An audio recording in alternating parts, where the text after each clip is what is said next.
Today we are going to have a look at this Cypress library, which is a framework for an end-to-end testing, which basically means that you can command your browser to open up and click particular buttons in your web application, and then you can check the results, and thus build a scenario with which you can basically make sure that your application is working end-to-end.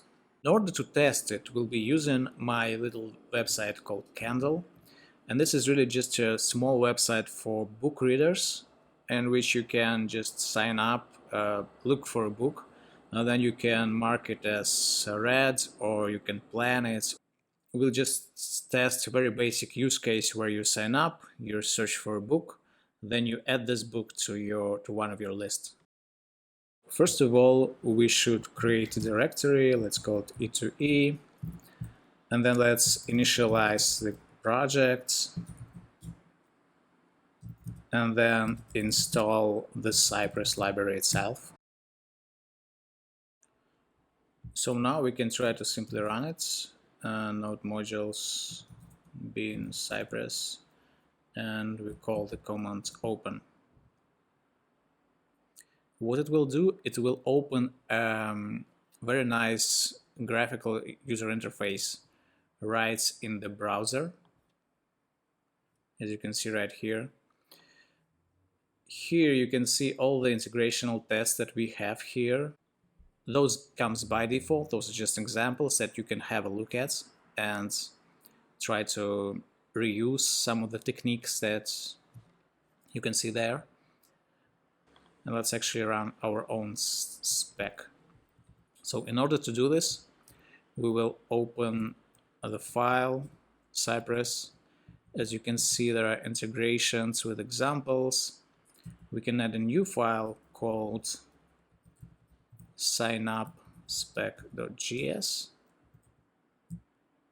and we can actually get rid of examples, but I will leave it for now so we can have a look.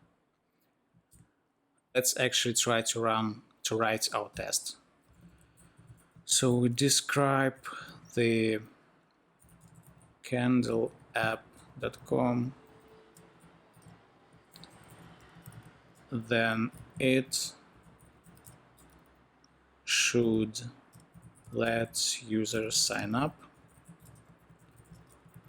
And the first thing we do is we want to visit our main site. So it's https candleapp.com. Let's see if it works. What we do here is we simply, did I close it? Oops.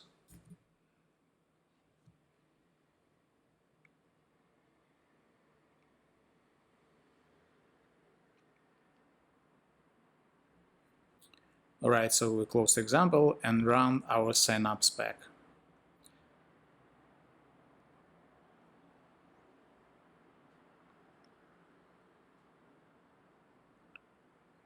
Now, as you can see, the test passed. It didn't do anything interesting here, so we just visited the website here, and that's kind of it. All right, so now what I would like to do is I want to fill that form. So we need to find each of these fields, fill some data here, and then click that button.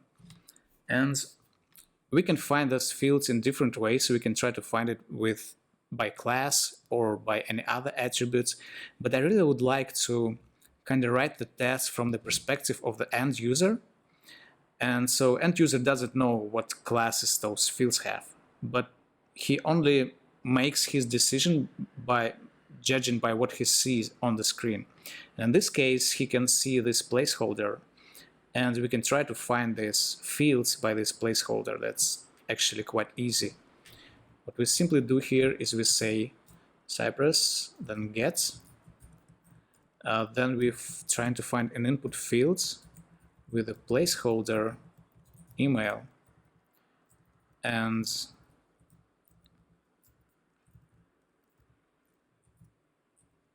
then we simply type here my email.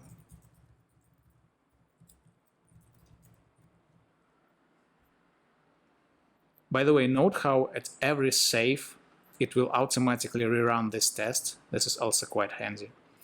So as you can see, we get an error here, timed out, retry, and expected to find this element's input placeholder equal email, but never found it. So why is that? Let's have a closer look.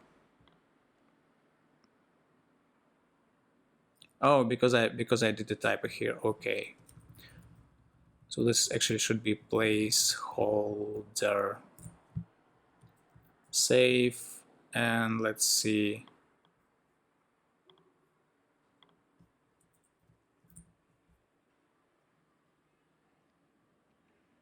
All right, as you can see now, we filled this field in. Let's do the same thing with password, and then let's try to click that button and see if we get an error message, because in this case we didn't fill in the confirm password, so we should see an error message that those two fields are not the same. So I'll just copy this, and then here I will find the fields by placeholder password, and here I can just say my passwords. Doesn't really matter here. Then we should find another input, and this time we will find it by the type submit, and then we should simply click it.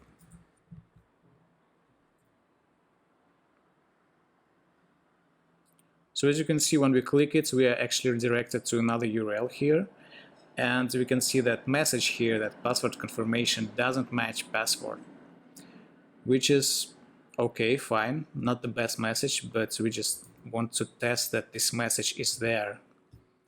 So how to make this assertion? We just say Cypress, then get, I don't know, let's just get the body, because this is the most top element in the tree, and we say should contain, and then this message.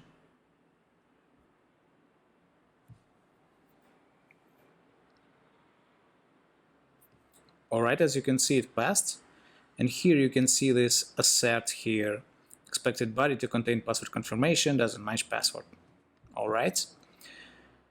By the way, see how nice I can just hover over the particular steps here, and it will go back right in the browser to the particular step. And then if I want to inspect this, I can just click here, and it will just kind of pin the state of the DOM right here. So I will be able now to simply inspect some elements and see if it reflects what I expect it to be. So this is quite nice. All right, now let's actually finish this sign up process. So as you can see, email is already filled in here, so we just need to fill those two fields in. And I will just copy this, and then password, confirm passwords with the same password, and then we should click this button again.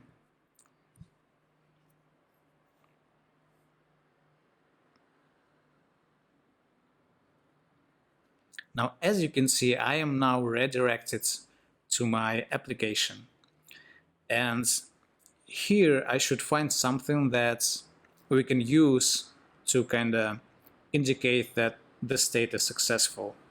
So I would like to just take this phrase and make sure that it's there. So I will do the same thing. Get body should contain, and then this phrase here.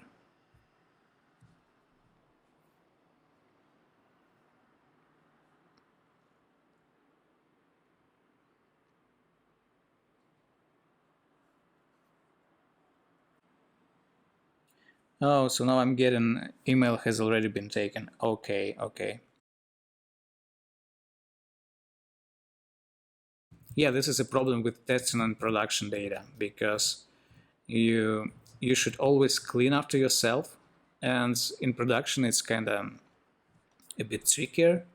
So in the ideal world, you should run it on your local setup, and after each test you get some script that will completely clean up your database. So every test that will run, it will run on a clean database.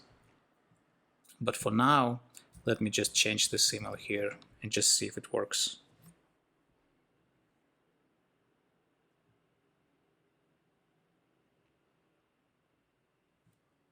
All right, as you can see, all our tests, all of our assertion is passed.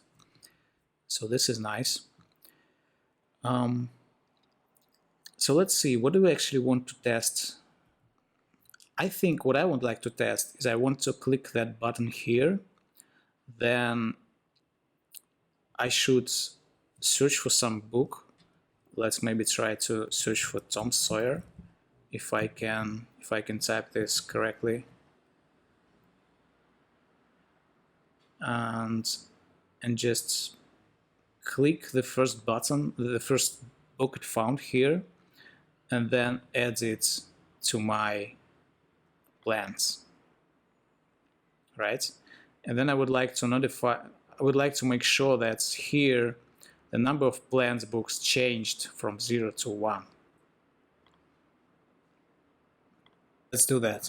So first of all, I will copy this to create a new test. We call this should let a user add a book. And I will comment this out so it won't fail with this email is already taken. And here it kind of works the same way. We just need to remove this here, and we would like to go to a different page by default to sign in. So we'll go to the users, sign in. All right, so let's see if it works.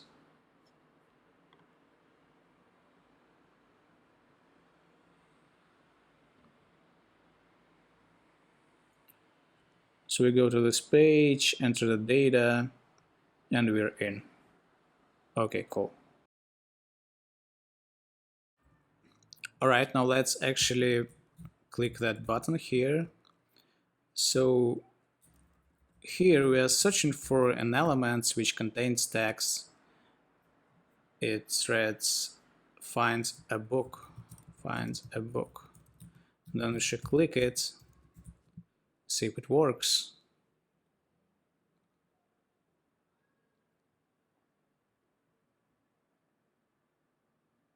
Yeah, as you can see, it opened that search button, that search text. So here the next step is to find that input, and it will have a type of search, and fill it with Tom Sawyer.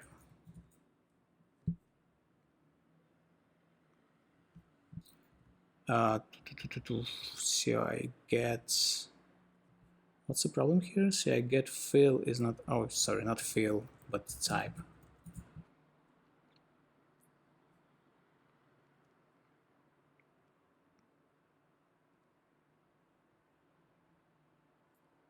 So as you can see, we have this book here, and we would like to click on it so it will redirect us to this book's page. So now we try to find this text here, The Adventures of Tom Sawyer, and then click it.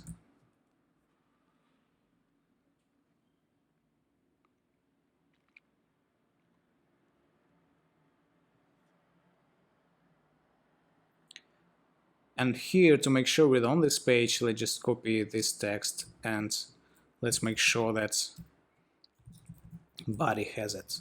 So it should contain this text.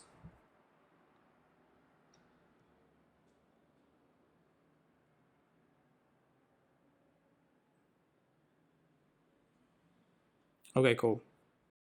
That button here, and then just click plan here. So it should be quite easy.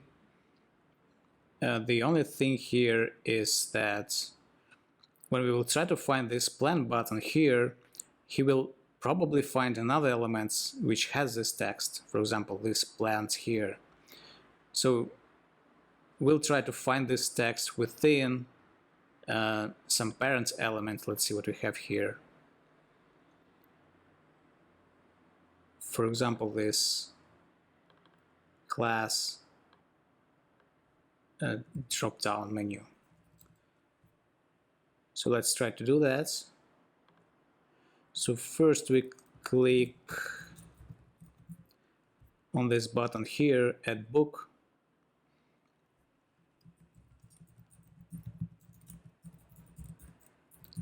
And then we're trying to get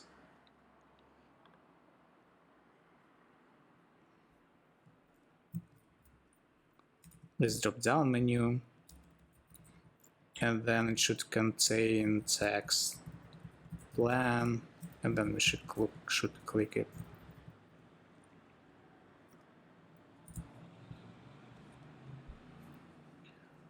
I wonder would that work?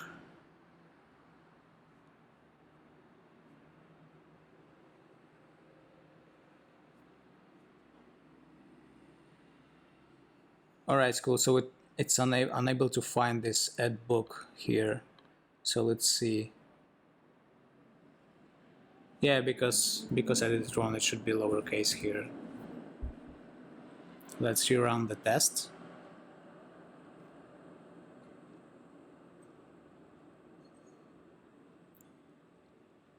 Alright, as you can see, just added to this plans. But to make sure it was successful, we actually would like to make sure that here on the left side, this plans batch kind of here, this total number of plans booked changed from 0 to 1. So we'll take CI, and then we'll find an element which contains plans. We'll take parents of it, and we'll say that it should contain text 1. Let's see if it works. So we are signing in, searching for a book, go into that page of the book, and then we switch it to plant, and we see that this plant here changed. So as you can see, Cypress is a very interesting tool that can let you very easily run the end-to-end testing. As you can see, the code that you can see here is actually just reads very easy. You can quite easily understand what's going on here. You're just searching for an input, then you type in some fields, you click buttons, and then you make sure that some elements contain some text. So by doing this, you can make sure that your website runs as expected. I think that's very nice. Thanks for watching, and see you next time.